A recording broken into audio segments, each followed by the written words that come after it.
Hello students, welcome to my channel home science exam master. आज मैं आपके लिए टीजीटी 2019 का प्रश्न पत्र लेकर के आई हूँ, जो कि आज हम लोग सॉल्व करेंगे। और इससे पहले मैं आपका पीजीटी 2013 और पीजीटी 2019 का भी प्रश्न पत्र हल करवा रही हूँ, और साथ ही साथ ये सब चलता रहेगा, जिससे कि एक साथ आपके बहुत सारे क्वेश्चन पेपर हल हो जाएं। ठीक है, तो सबसे पहले मैं आपसे कहना चाहूँगी कि अगर मेरा पढ़ाया हुआ आपको पसंद आता है तो लाइक करें, कमेंट करें, शेयर करें और मेरा चैनल सब्सक्राइब करें। पढ़ते हैं अपने पहले प्रश्न की ओर। शरीर में कार्य पर भोजन का अध्ययन के रूप में परिभाषित है विज्ञान, खाद्य विज्ञान, पथ्य, पोषण। तो यहाँ पर आपका करेक्ट आंसर होता है पोषण। हमारा आंसर नंबर डी यहाँ पर करेक्ट होता है। तो शरीर में कार्य पर भोजन का अध्ययन, the study of food at work in the body. तो द स्टडी ऑफ फूड मतलब कि भोजन का अध्ययन एट वर्क मतलब शरीर में जो हमारे कार्य कर रहा है। ठीक है, तो वो क्या है? विज्ञान है, खाद्य विज्ञान है, पथ्य है और पोषण है। तो यहाँ पर करेक्ट आंसर पोषण यहाँ पर हो जाएगा। ठीक है, आपका पोषण से यहाँ मतलब है, न्यूट्रिशन से मतलब है। तो ये जो हमारे शरीर में जो ये पोषण है वो हमें कहाँ से प्राप्त होता है? न्यूट्रिशन हमें कहाँ से प्राप्त होता है? न्यूट्रिशन हमें संतुलित आहार से क्या होता है? प्राप्त होता है। और इसी के जो ये शरीर पर जो कार्य करता है, इसी के अध्ययन के रूप में हम किसको जानते हैं? पोषण को जानते हैं। ठीक है, तो ये आपका पोषण यहाँ पर करेक्ट आंसर हो जाता है, न्यूट्रिशन। सेकंड है आपका भोजन में प्रोटीन और कैलोरी गंभीर कमी के कारण होती है। मैरास्मस, स्कर्वी, बेरी और घेघा। ठीक है, अगर हम कहें कि पीईएम की बात करें, करेक्ट आंसर मैं आपको पहले बता दूं, यहाँ पे करेक्ट आंसर हमारा होता है मैरास्मस। ठीक है, तो ये जो है प्रोटीन और कैलोरी, जिसको हम क्या कहते हैं? पीईएम, प्रोटीन एनर्जी मालन्यूट्रिशन, ये यही चीज़ है। ठीक है, तो पीएम प्रोटीन एनर्जी मालन्यूट्रिशन का भी अगर क्वेश्चन आता है तो उसमें हमारा मैरास्मस ही होगा। तो इसमें प्रोटीन और कैलोरी दोनों की कमी के कारण यह रोग होता है। स्कर्वी हम सभी जानते हैं विटामिन सी की कमी से, बेरी आपका हो गया विटामिन बी की कमी से, B1 की कमी से, घेघा क्या हो जाता है? हमारा आयोडीन ना, आयोडीन की कमी से गॉइटर नामक रोग हो जाता है। तो नेक्स्ट प्रश्न है हमारा, मैरास्मस के बारे में मैं आपको इससे पहले वाले लेक्चर में बता चुकी हूँ, तो बहुत ज़्यादा बताना नहीं है उसमें। और उसके लक्षण भी मैंने बता दिए थे कि ओल्ड मैन फेस, ये सब उसके क्या है? उसके लक्षण हैं। और पिजन चेस्ट हो जाता है, ये भी आपका मैरास्मस में ही आता है। मून लाइक फेस ना, ये सारे आपके मैरास्मस के लक्षण हैं। अगर एडिमा की बात होती है तो वो क्वाशियार्कर में होता है। ठीक है, तो अब हम बढ़ते, तीसरा प्रश्न है हमारा, विरामावस्था में शरीर द्वारा वांछित ऊर्जा की मात्रा है क्या है? आधारभूत चयापचय आपका कि कैलोरी, सी जूल, डी कैलोरीमीटर। ठीक है, तो यहाँ पर आप देखेंगे कि यहाँ पर आपका करेक्ट आंसर हो जाता है आधारभूत उपापचय, जिसको हम क्या कहते हैं? बेसल मेटाबॉलिज्म कहते हैं। विरामावस्था में शरीर द्वारा वांछित ऊर्जा की मात्रा आधारभूत उपापचय है। पूर्ण शारीरिक एवं मानसिक विश्राम की स्थिति में एक व्यक्ति के शरीर में अनैच्छिक क्रियाओं तथा शरीर के ताप का नियमन में जितनी मात्रा में ऊर्जा व्यय होती है, उसी को आधारीय चयापचय का उपापचय कहते हैं, मतलब बेसल मेटाबॉलिज्म कहते हैं। इसमें बस क्या है कि जब हमारी बॉडी रेस्टिंग पोजीशन में होती है तो फिर उस समय देखते हैं कि हमारी बॉडी में कम से कम कितनी ऊर्जा की आवश्यकता होती है। जो हमारे शरीर की आंतरिक क्रियाएं उनको चलने के लिए, और शरीर का ताप है, तो इनके लिए जब हम बिल्कुल रेस्टिंग पोजीशन में होते हैं, एकदम आराम लेट करके, तब उस समय ये देखा जाता है, तब उससे पता चलता है कि हमारे शरीर का जो उपापचय है उसमें कितनी ऊर्जा की खपत हो रही है। यही क्या है? हमारा आधारीय उपापचय है। नेक्स्ट क्वेश्चन है, भोजन जन्य रोगों के कारण में से एक है सूक्ष्म जीवों से दूषित होना, उष्मायन, शोध और पेचिश। ठीक, तो इस प्रश्न को आप देखें कि इसका करेक्ट आंसर क्या है, तो इसका करेक्ट आंसर होता है हमारा आंसर नंबर ए, सूक्ष्म जीवों से दूषित होना है। तो भोजन को जो उसमें जो खराब होता है आपका भोजन, जो विषाक्तता होती है वो किसके द्वारा होती है, उसके सबसे बड़ा कारण क्या है, उसका क्या है, जीवाणु है, जीवाणु अर्थात कि बैक्टीरिया। ठीक, बैक्टीरिया ही उसका सबसे बड़ा कारण है। तो भोजन जन्य रोगों के कारण में से सूक्ष्म जीवों से दूषित होना, ये मतलब कि कारण और बहुत ही इम्पोर्टेंट मतलब बहुत ही मेजर कारण है कि इसी की वजह से क्या होता है, मतलब कि रोग होते हैं। मतलब जीवाणु वाला भोजन हमने खा लिया और उससे क्या बहुत सारे हमको रोग हो सकते हैं। तो जो भोजन सामग्री है उसमें ये बैक्टीरिया पहुंच करके कुछ विष उत्पन्न करते हैं, टॉक्सिक पदार्थ उत्पन्न करते हैं, जिसको कि खाने पर क्या होता है और हम बीमार हो जाते हैं। अगर आप देखें तो प्रायः उसका बहुत अच्छा एग्जाम्पल जैसे फफूंद लगना है और खमीरा हो जाना किसी चीज़ का, फर्मेंटेशन बहुत ज़्यादा हो जाना, भोजन का संदूषित होना है। और जब कोई भी व्यक्ति अगर हम खाते हैं और खाने के बाद क्या होता है कि वो हमारे शरीर में बुरा प्रभाव देखने को मिलता है, जैसे जी मिचलाना, पेट में दर्द, उल्टी, ये भी होता है। ठीक है, और कुछ पौधे भी ऐसे होते हैं कि जिनको हम सब्जियों के में खाते हैं और फिर क्या होता है, खाया हमने और वो बिल्कुल सब्जी की तरह ही दिखते हैं, और वो सब्जी की तरह दिखते हैं और हमने उसको खा लिया तो पता चला कि वो टॉक्सिक प्लांट है, कोई भी मतलब कि जहरीला पौधा है, जिससे कि क्या होता है हमारे स्वास्थ्य पर उस पर बुरा असर पड़ता है। नेक्स्ट क्वेश्चन है हमारा, म्यूकर, एस्परजिलस और इर्गोट जैसे कवक और के सामान्य दूषक हैं। तो ये म्यूकर की बात कर रहा है, एस्परजिलस और इर्गोट, ये जो हैं ये कैसे मतलब किन चीज़ों पर ये लगते हैं, भोजन को कंटामिनेट करते हैं या भोजन को खराब करने का कार्य करते हैं। तो यहाँ पर करेक्ट आंसर हमारा हो जाता है डबल रोटी और अनाज।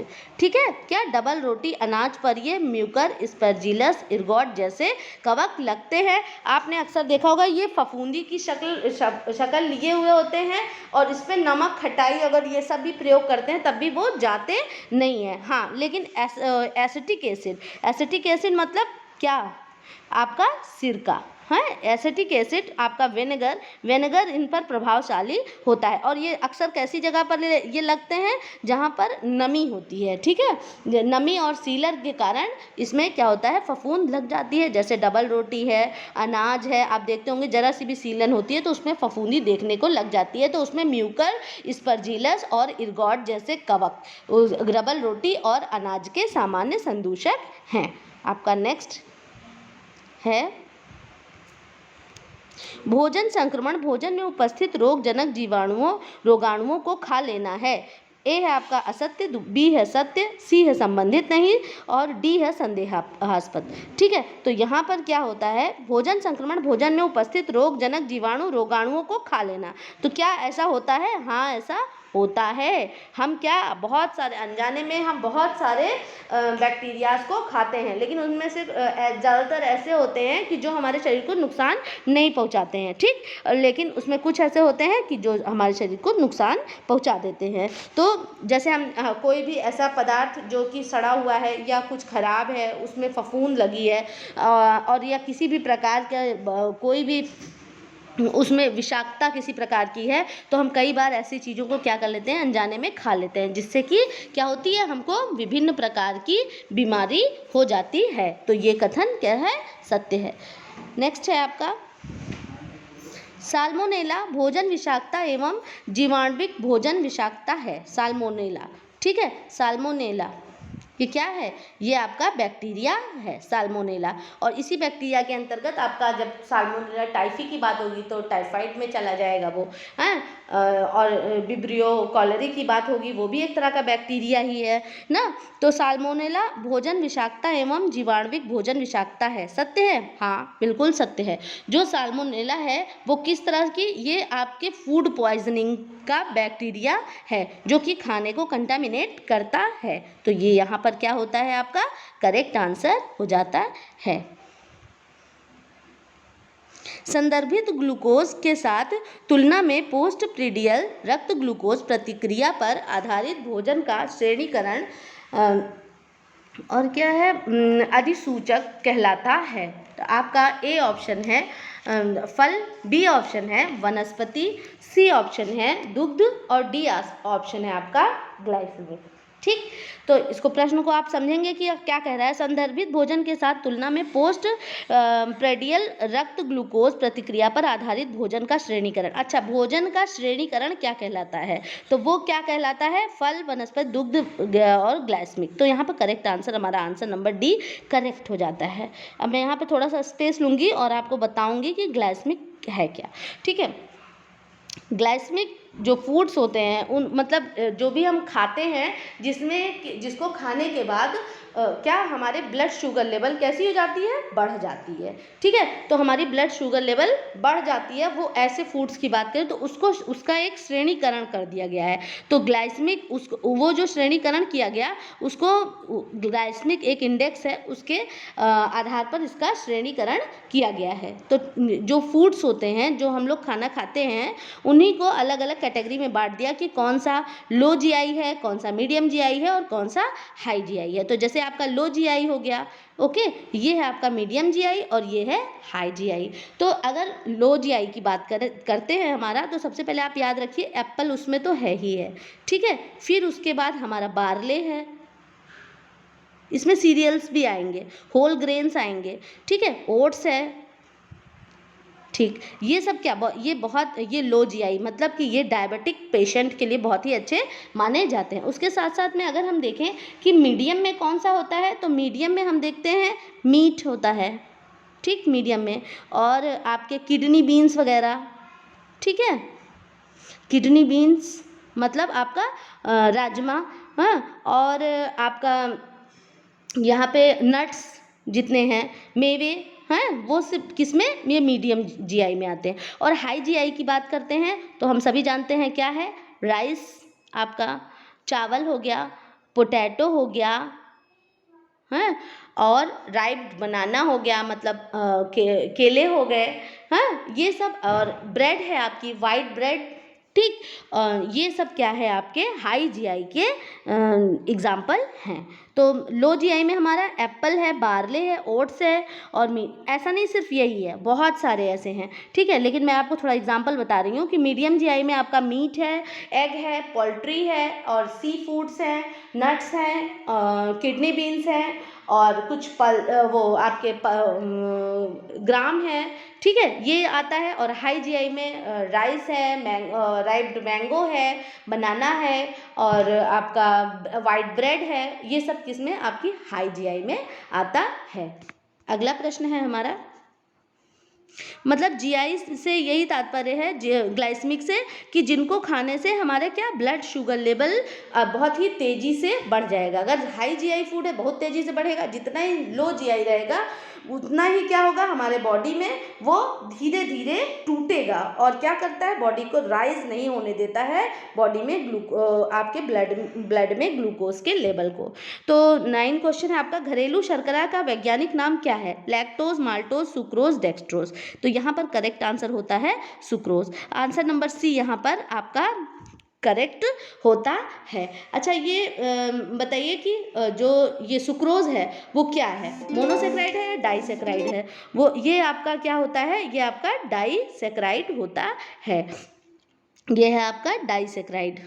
ठीक, और डाइसेक्राइड है आपका, और ये कहाँ से, शुगर केन से, हाँ, आपका गन्ने से प्राप्त होने वाली शर्करा है और ये रवे के रूप में होती है। और साथ ही साथ में बीट रूट है, चुकंदर वाली शर्करा भी इसी के सुक्रोज के अंतर्गत ही आती है। जो आपकी बीट रूट शुगर होती है वो भी इसी के अंतर्गत आएगी, और साथ में गन्ने से शुगर केन या गन्ने से मिलने वाली शक्कर ये होती है, और इसको टेबल शुगर के नाम से भी हम जानते हैं। अगला प्रश्न है, पौधों का प्रमुख भंडारण पॉलीसेकेराइड है। अच्छा, पॉलीसेकेराइड क्या है, स्टार्च, शक्कर, कार्बोहाइड्रेट और वसा। तो आप देखेंगे कि पॉलीसेकेराइड की बात हो रही है सीधे सीधे यहाँ पर। तो पौधों का प्रमुख भंडारण पॉलीसेकेराइड है, क्या है, स्टार्च है। तो यहाँ पर हमारा करेक्ट आंसर होता है ए। ए आपका करेक्ट आंसर होता है। क्या होता है यहाँ पे? स्टार्च। और तो जो पौधों का प्रमुख भंडारण पॉलीसेकेराइड स्टार्च होता है। स्टार्च मुख्यतः एमाइलेज तथा एमाइलोपेक्टिन से मिलकर बना होता है। ठीक है, एमाइलेज तथा एमाइलोपेक्टिन से मिलकर के बना होता है और यह श्वेत पाउडर के रूप में पाया जाता है। वनस्पति जगत स्टार्च प्राप्त करने का मुख्य स्रोत है। जो आपका वनस्पति जगत है वो स्टार्च प्राप्त करने का क्या है? मुख्य स्रोत है। तो यहाँ पर आपका ये आंसर करेक्ट होता है, स्टार्च। के पर्याप्त अनुपात वाला भोजन आपके साथ ज़्यादा देर तक टिकता है। जिसमें क्या बहुत ज़्यादा मात्रा में होगा, तो आप इसको ध्यान से देखें। वसा, प्रोटीन, जल और कार्बोहाइड्रेट। तो आप देखेंगे कि यहाँ पर जो करेक्ट आंसर होता है आपका वसा। ठीक, वसा के पर्याप्त अनुपात वाला भोजन आपके साथ ज़्यादा देर टिकता है। जैसे जिस चीज़ में वसा ज़्यादा होती है, क्योंकि वसा बहुत ही कॉम्प्लेक्स होती है और आपको पता होगा कि सबसे ज़्यादा इसी से आपको एनर्जी मिलती है। फैट कितना कैलोरी ऊर्जा देता है? फैट हमें कितना 9 किलो कैलोरी ऊर्जा देता है। तो ये जो है आपका जो वसा,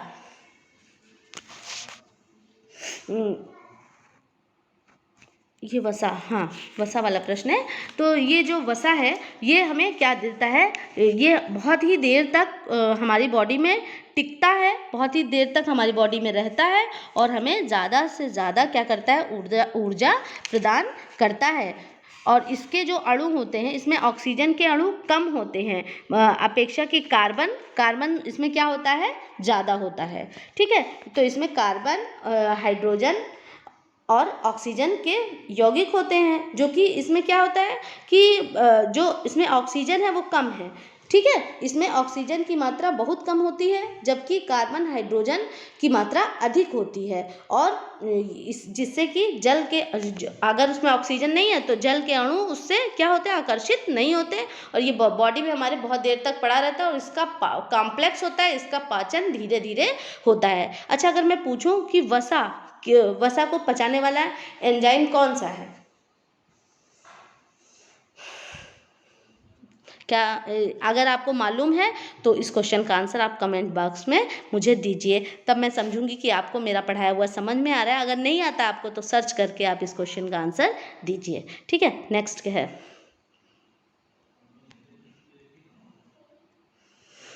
पेलाग्रा की कमी है। पेलाग्रा की कमी है। थायमिन है, आयोडीन है, नियासिन है और राइबोफ्लेविन है। तो ये आपका यहाँ पर पेलाग्रा पूछ रहा है। तो पेलाग्रा आपका किसकी कमी से? नियासिन। ठीक है, तो नियासिन किस विटामिन का नाम है?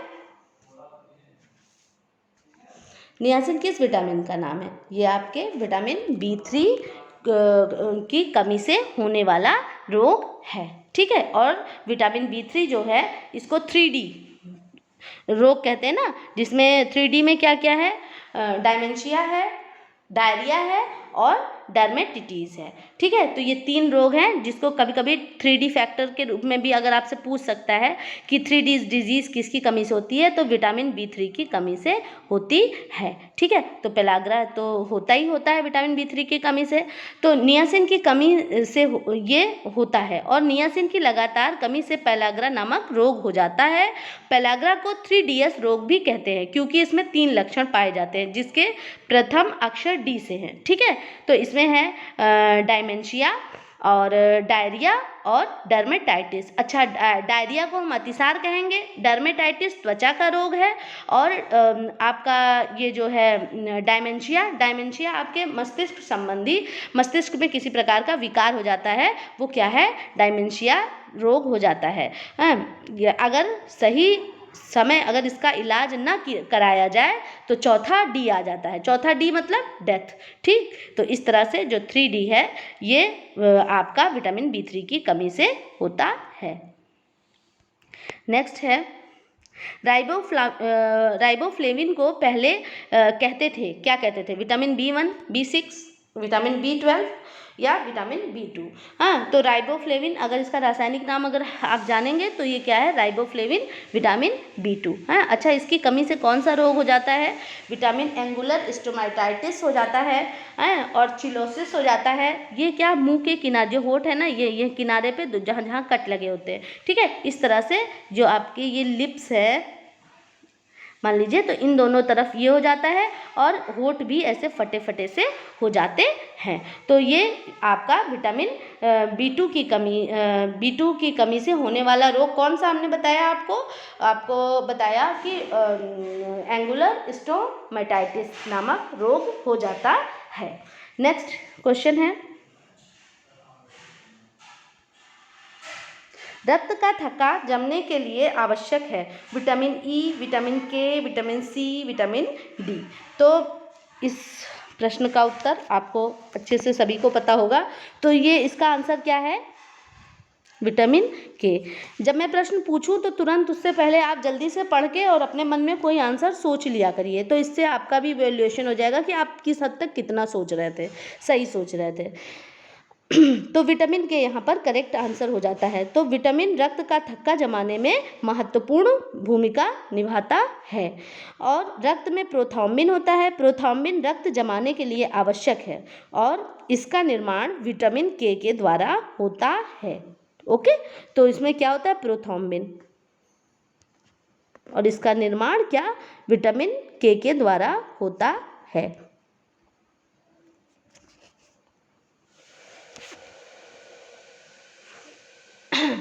फिर नेक्स्ट है आपका क्वेश्चन, बिटॉट्स स्पॉट विटामिन की कमी से होता है। बिटॉट्स स्पॉट क्या है, बिटॉट्स स्पॉट आंखों पर पड़ने वाला दाग है, ठीक है, तो ट्रायंगुलर शेप में ये होता है और ये किसकी कमी से होता है, ADE तो करेक्ट आंसर है यहाँ पर आपका विटामिन A। विटामिन A की कमी से बिटॉट्स स्पॉट नामक रोग हो जाता है, ठीक है। और इसके साथ ही साथ आपका कॉर्नियल जीरोसिस है, और कॉर्नियल जीरोसिस है आपका, और कलर उसे वो नाइट ब्लाइंडनेस है। ये सारी चीज़ें क्या हैं, ये सभी विटामिन A की कमी से होने वाला रोग है।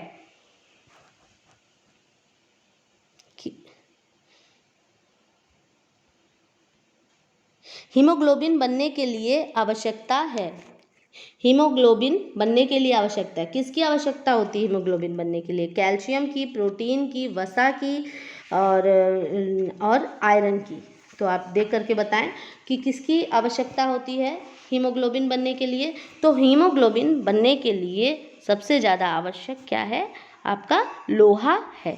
तो जो ये हीमोग्लोबिन वर्ड है ये दो चीज़ों से मिलकर बना है, मतलब आपका आयरन और दूसरा क्या है आपका, पहला है आपका आयरन और दूसरा है प्रोटीन, ठीक है।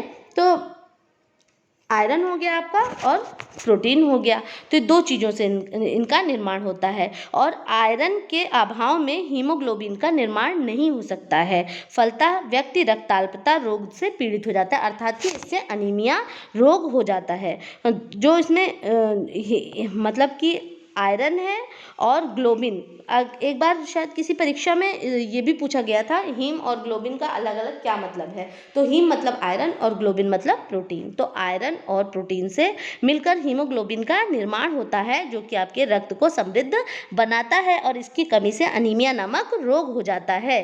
तो लोहा, इसके लिए आयरन बहुत ही ज़्यादा आवश्यक है। नेक्स्ट क्वेश्चन है,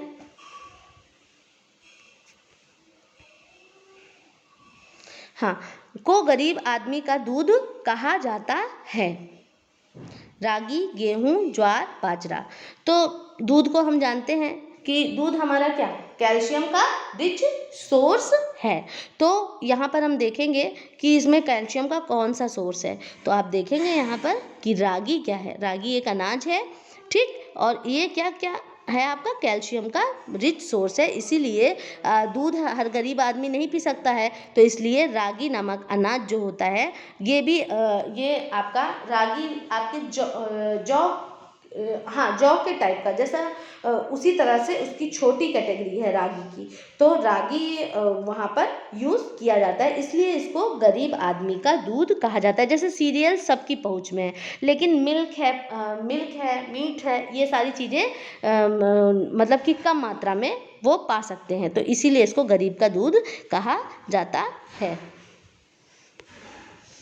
नेक्स्ट है दूध का खमीरी उत्पाद, घी, पनीर, बटर, खोया। तो किस चीज़ को हम ऐसे ही रख देते हैं खुला बनने के लिए? घी को तो हम जला लेते हैं, बटर को भी बटर को तो मलाई रख करके फिर क्या होता है, उससे मथते हैं ना।